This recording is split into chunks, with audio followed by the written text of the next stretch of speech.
Hello guys, आज हम अपना कंपनी लॉ का अगला चैप्टर स्टार्ट कर रहे हैं जिसमें हमारे मेन है काइंड्स ऑफ कंपनी। इसमें हम देखेंगे कि टाइप्स ऑफ कंपनी क्या होते हैं। आज के वीडियो में हमने कंपनी का मीनिंग पिछली वीडियो में देखा था और उसमें हमने कंपनी को बहुत अच्छे तरह से डिस्क्राइब किया था और उसको समझा था कि कंपनी होती क्या है। कंपनी की हम फिर भी एक ब्रीफ ले रहे हैं इसमें कि कंपनी के एक अपनी ना सेपरेट लीगल आइडेंटिटी होती है और जो कंपनी होती है वो एक आर्टिफिशियल पर्सन होती है। कंपनी लॉज की मतलब लॉ की कानून की नज़रों में तो एग्जिस्ट करती है, बट एक्चुअली में उसको रन कौन करता है? हमारे जैसे इंडिविजुअल्स। कंपनी खुद तो नहीं रन कर सकती ना, उसको हम जैसे इंडिविजुअल्स एग्जिस्ट करते हैं। अगर कंपनी में कुछ भी फ्रॉड हो तो उसके लिए हम पर्सन्स लाइबल हैं, नॉट कंपनी। कंपनी की अपनी एक अलग पोजीशन होती है in the eyes of law. Otherwise company is a artificial person, they does not exist. ठीक है। देन आज हम पढ़ रहे हैं टाइप्स ऑफ कंपनी। इसमें फर्स्ट हम इस चार्ट में से छोटा सा समझेंगे, इसको ब्रीफ में यहीं पे एक्सप्लेन कर देंगे, आगे आपको पॉइंट्स में बहुत इजी हो जाएगा। टाइप्स ऑफ कंपनी में ना हमने इसको 3 टाइप्स में डिवाइड किया है: इनकॉर्पोरेशन, लायबिलिटी और कंट्रोल। इनकॉर्पोरेशन, लायबिलिटी और कंट्रोल। फर्स्ट, इनकॉर्पोरेशन के अंडर हमारी 3 कंपनीज आती हैं: चार्टेड कंपनी, रजिस्टर्ड कंपनी और स्टैट्यूटरी कंपनीज। जो हमारी चार्टेड कंपनीज हैं वो कौन सी होती हैं? जो हमारी ओल्ड वंस होती हैं, जो हमारे किंग क्वींस के टाइम की बनी होती हैं, जो पुराने से चली आ रही होती हैं। दिस इज़ हमारे ओल्ड कंपनीज जो हमारी होती है, उसको हम बोलते हैं हमारी चार्टेड कंपनीज। और जो ये है आज के ज़माने में ये एग्जिस्ट नहीं करती, no more existence of chartered company, इनकी एग्जिस्टेंस नहीं है अब। देन सेकंड है हमारी रजिस्टर्ड कंपनी। रजिस्टर्ड कंपनी कौन सी कंपनी होती है? Which company is registered under law, that is registered company. जो भी हमारी कंपनी है वो अगर लॉ की मतलब अकॉर्डिंग टू द रूल्स अगर वो रजिस्टर्ड है अंडर द एक्ट तो वो रजिस्टर्ड कंपनी है। देन थर्ड है हमारी स्टैट्यूटरी कंपनी। स्टैट्यूटरी कंपनी में क्या होता है कि जैसे पार्लियामेंट ने ना एक स्पेशल एक्ट के अंदर स्टैट्यूटरी कंपनी को बनाया होता है। पार्लियामेंट ने ना एक जजमेंट पास किया होता है, स्पेशल एक्ट पास किया होता है इसके लिए, स्टैट्यूटरी कंपनी के लिए। इसमें जैसे हमारी एग्जांपल्स आ रही हैं रिजर्व बैंक ऑफ इंडिया और इंश्योरेंस या LIC कह सकते हैं हम। ये स्टैट्यूटरी पब्लिक के एक्ट के लिए बनाई जाती हैं स्टैट्यूटरी कंपनीज। इसको आगे हम देखेंगे कैसे बताते हैं। देन हमारी सेकंड आती है लायबिलिटी। लायबिलिटी में हमारी आती है अनलिमिटेड कंपनीज और लिमिटेड कंपनीज। अनलिमिटेड कंपनीज क्या होता है? जिसमें कोई भी उनकी लिमिट नहीं सेट होती। अनलिमिटेड कंपनीज, उनकी कोई लिमिट सेट नहीं होती कि उन्होंने कितने पैसे, अगर कंपनी वाउंड अप होती है तो उनकी कितनी लायबिलिटीज़ बनेंगी, उनकी कितनी शेयर कैपिटल है, उनको कोई रिस्ट्रिक्शन नहीं है कितनी वो परचेज कर रहे हैं। अनलिमिटेड होता है उसमें सब कुछ। और एक होती है हमारी लिमिटेड कंपनी। इसमें हमारे 2 पॉइंट्स कवर होते हैं: लिमिटेड बाय गारंटी और limited by shares. Limited by guarantee और लिमिटेड बाय शेयर्स। ओके। इसमें हम 2 पॉइंट्स करेंगे। लिमिटेड बाय गारंटी में क्या होगा? एक पर्सन होगा, अगर उसने एक अमाउंट सेट कर दिया कि अगर in future company wound up होती है तो मैं एक गारंटी देता हूँ, मैं इतनी लिमिट तक ही अमाउंट पे करूँगा, दैट इज़ गारंटी। उसने गारंटी दे दी कि मैं इतने अमाउंट के लिए ही लाइबल हूँ इन फ्यूचर में, इससे ज़्यादा मुझसे एक्सपेक्ट मत करना कि मैं इससे ज़्यादा अमाउंट पे करूँगा। और कंपनी बाय शेयर्स में क्या होता है? हमारी बाय शेयर्स में 2 कंपनीज आती हैं, पब्लिक कंपनी और प्राइवेट कंपनी। इसको आगे हम पॉइंट में ब्रीफ में देखेंगे, सारा एक्सप्लेन कर रखा है। देन नेक्स्ट आता है हमारा कंट्रोल। कंट्रोल के अंदर आती है हमारी गवर्नमेंट कंपनी। गवर्नमेंट कंपनी में क्या होता है? जो हमारी गवर्नमेंट में कौन कौन सी गवर्नमेंट कंपनी में गवर्नमेंट मतलब कर सकती है, डिसीजंस कौन ले सकती है? हमारी state government, central government, union government. और कौन सी होती है? हमारी होती है ना गवर्नमेंट्स के जो डिसीजंस लेती हैं, उसके बारे में डिस्कस करेंगे। होल्डिंग कंपनी और सब्सिडरी कंपनी, इन पॉइंट्स को अगर हम जॉइन करके देखें तो ईजी है समझने में। होल्डिंग कंपनी कौन सी होती है? जो कंपनी होल्ड कर रही है किसी दूसरी कंपनी को, दैट इज़ होल्डिंग कंपनी, जो होल्ड कर रही है। ठीक है। और सब्सिडरी कंपनी कौन सी होती है? जो कंपनी खुद को होल्ड करवा रही है, जो कंपनी खुद को किसी दूसरी कंपनी से होल्ड करवा रही है, that is subsidiary company. Holding company जो किसी को होल्ड कर रही है और सब्सिडरी कंपनी जो खुद को होल्ड करवा रही है। देन नेक्स्ट है एसोसिएट कंपनी। एसोसिएट कंपनी में क्या होता है? एसोसिएट कंपनी में क्या होता है, जब एक कंपनी अपना असर दूसरी कंपनी पे छोड़ देती है, दैट इज़ एसोसिएट कंपनी, मतलब उसका थोड़ा सा इन्फ्लुएंस रह जाता है दूसरी कंपनी पे, दैट इज़ एसोसिएट कंपनी। इसको ब्रीफ में थोड़ा सा देख लें, फटाफट देखेंगे क्योंकि हमने ऊपर काफ़ी देख लिया है हद तक, ठीक है। इनकॉर्पोरेटेड कॉर्पोरेशन मतलब होता है, हमारा फर्स्ट पॉइंट था जो इनकॉर्पोरेशन में 3 कंपनीज, उसको ब्रीफ में लिखा है।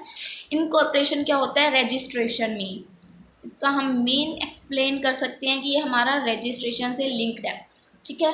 फर्स्ट हमने पॉइंट देखा था चार्टर्ड कंपनी, मैंने ऊपर क्या बताया था, ये कौन सी कंपनीज होती हैं, ओल्ड कंपनीज जो हमारे किंग क्वींस के टाइम की होती है और इनकी मोर एग्जिस्टेंस नहीं होती, वही लिख रखा है। Companies formed under the chartered passed by king और क्वीन, जो किंग क्वींस के टाइम की कंपनीज थी हमारी और इनकी अब नो मोर एग्जिस्टेंस नहीं है, ये ओल्ड कंपनीज होती हैं और इनकी अब एग्जिस्टेंस ही नहीं है, ठीक है।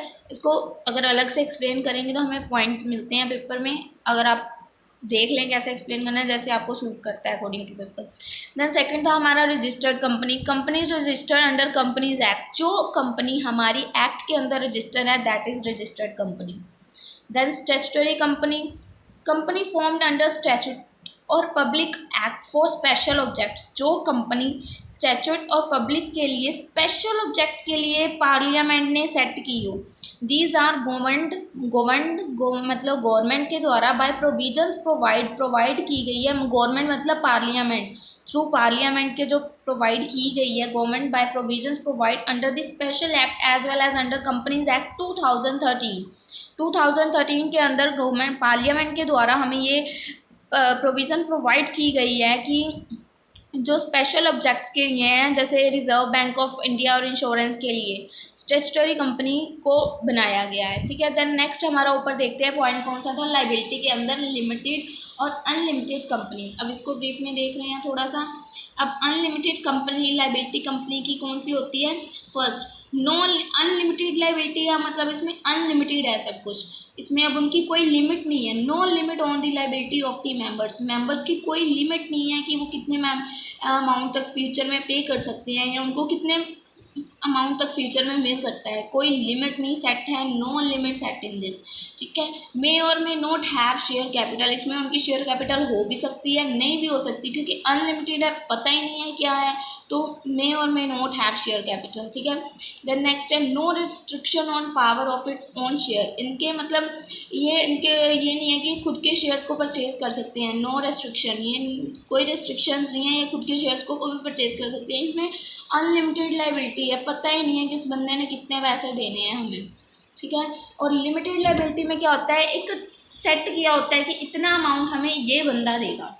लिमिटेड में क्या होता है, इस बंदे की लिमिटेड लाइबिलिटी इतनी ही है, ये इससे ना ज़्यादा देगा ना इससे कम देगा, ठीक है। लिमिटेड लाइबिलिटी में हमारे दो आते हैं, लिमिटेड बाय गारंटी और limited by share. Limited by guarantee में मैं जो मैंने अभी आपको बताया, liability of a member is limited by the amount as the member may undertake, जितना अमाउंट मेंबर बोलेगा, मेंबर में अंडरटेक, जितना अमाउंट मेंबर बोलेगा अंडरटेक करेगा कि मैं इतना अमाउंट की लाइबिलिटी के लिए ही लाइबल हूँ, इन फ्यूचर अगर कंपनी वाउंड अप होती है तो वो उतना अमाउंट ही फ्यूचर में पे करेगा, that is limited by guarantee. उसने गारंटी ही उतने अमाउंट की दी, उसने उससे ज़्यादा की गारंटी दी ही नहीं, तो अगर लॉस उससे ज़्यादा का हो रहा है तो वो कंपनी खुद बियर करेगी, जिस पर्सन ने जितने की कहा है वो उतना ही अमाउंट पे करेगा, ठीक है। नेक्स्ट है limited by share. Limited by share में हमारे दो पॉइंट्स आते हैं, private company and public company.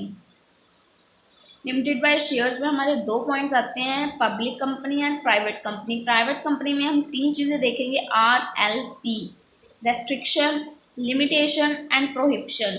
Restriction में क्या होता है कि मतलब जो प्राइवेट कंपनीज होती हैं उनको एक रेस्ट्रिक्शन लगी होती है कि वो अपने शेयर्स को ट्रांसफ़र नहीं कर सकते जल्दी, ट्रांसफ़र और shares is restricted a private company, but ये नहीं होता कि वो पूरी तरह बैन है, उनको अलाउड होता है, बट अंडर सम सर्कमस्टांसेस में उनको अलाउड है, पर ये नहीं है कि वो किसी को भी शेयर्स ट्रांसफ़र कर सकते हैं।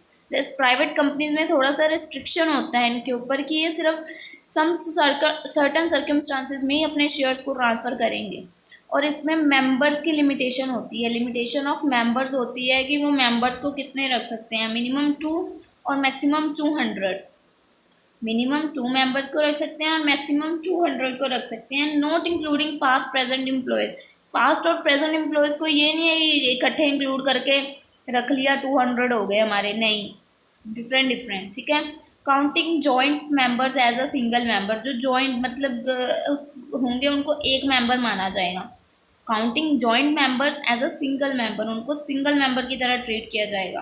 और इसके ऊपर प्रोहिबिशन मतलब रोक क्या थी, प्राइवेट कंपनीज पर रोक कौन सी चीज़ पे लगी हुई थी, can't propose public issues for securities any shares और डिबेंचर्स।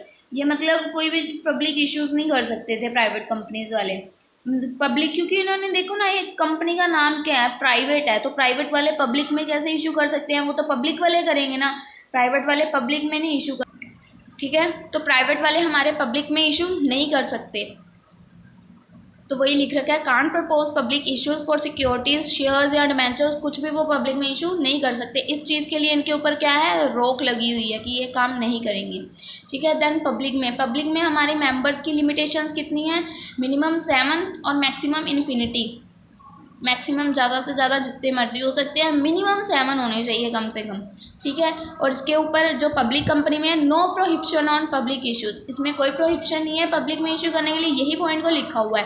पहले लिमिटेशन वाले पॉइंट को यहाँ पे लिख दिया दूसरे तरीके से, और प्रोहिबिशन वाले को no prohibition on issue public issues, ठीक है, कोई रोक नहीं है।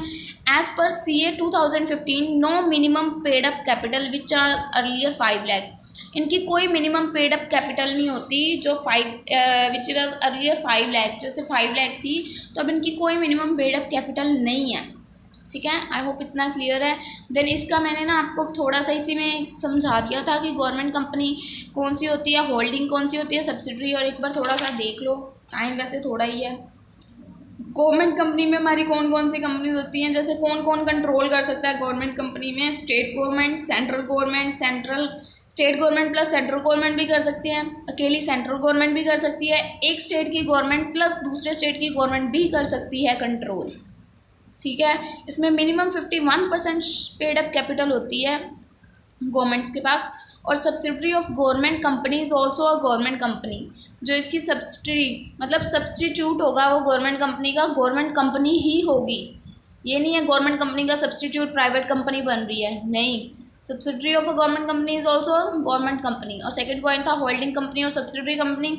Holding company is controlling company और सब्सिडरी कंपनी सो कंट्रोल, जो कंट्रोल करवा रही है खुद को। Holding company control on more than half of the share capital, जो होल्डिंग कंपनी होगी उसकी half of the share capital पे, more than half of the share capital पे कंट्रोल करेगी और बोर्ड ऑफ डायरेक्टर्स पे कंट्रोल करेगी।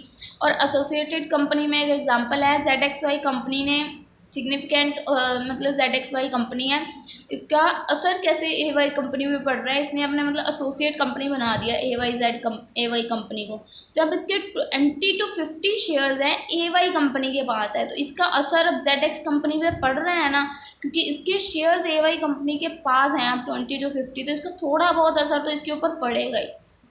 आई होप पॉइंट सारे क्लियर हैं। कंपनी का मेन हमने टाइप्स ऑफ कंपनीज की हैं अभी तक, आगे हम इसके थोड़े से प्राइवेट और पब्लिक कंपनीज के डीप में जाएंगे नेक्स्ट वीडियो में।